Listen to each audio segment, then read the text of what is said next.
The coffee was sweet, black and treacly.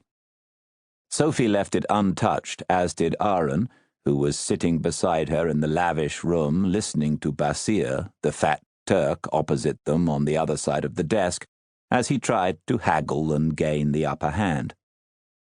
Behind Basir's bulky frame sat his silent bodyguard, wiry, swarthy and alert. He sat there observing everything.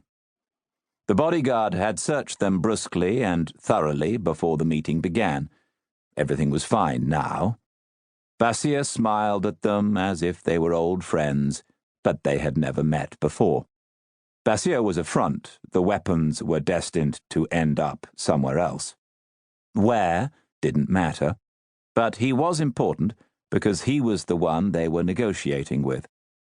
Basir was very talkative. He babbled and chattered as if the sheer quantity of words he uttered would improve his position rather than what he was actually saying.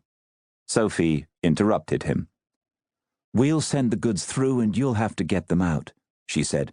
"Everything has to go smoothly, otherwise it could all grind to a halt. And if it grinds to a halt, there's a greater risk of mistakes happening." Basir dismissed her concern with a wave of his hand. "I know this city. I know everyone, the police, customs officers, transport officials. This is my city. Everything will be fine, trust me." The room was ostentatious, overblown. Everything was dark red, thick carpets, long curtains, big heavy furniture, brass ornaments all over the place. "So what do you need us for then?" Sophie asked. His smile wavered slightly. "You've got the weapons," he said. "And we'll supply them in small consignments over a period of 4 months. That's how we're going to do this."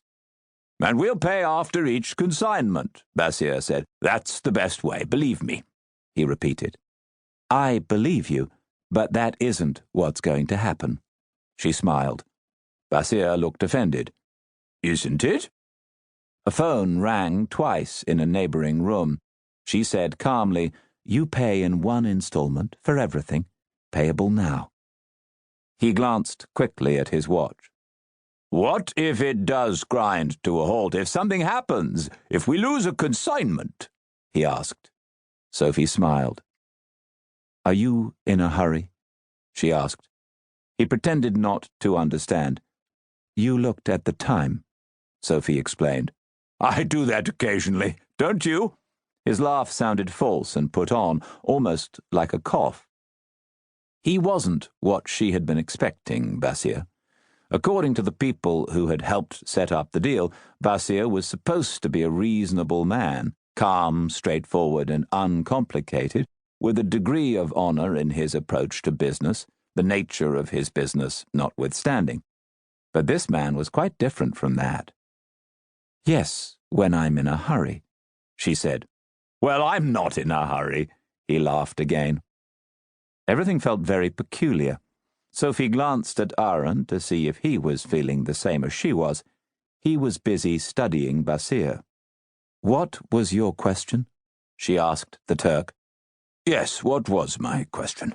he muttered, slightly bewildered as he cast a glance at his bodyguard, who replied quietly in Turkish without taking his eyes off Aaron. "If we lose a consignment," Basir said. "You won't," Sophie said. "You just said so because you know everyone. You know what goes on in this city. It's yours." "True," he laughed again. He was getting more nervous.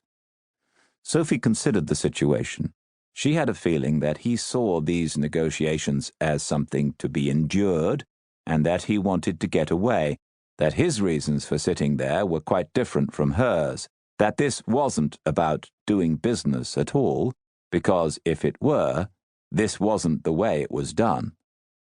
"So, what do you say, Basir?" she asked. He pretended to think. Beads of sweat had broken out on his forehead. He was off balance.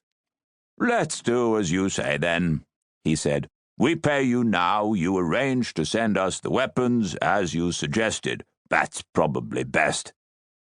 "Just like that?" She could feel Aaron's electrified reaction beside her. He felt the same as she did. The bodyguard adjusted his position on the chair. Aaron noticed.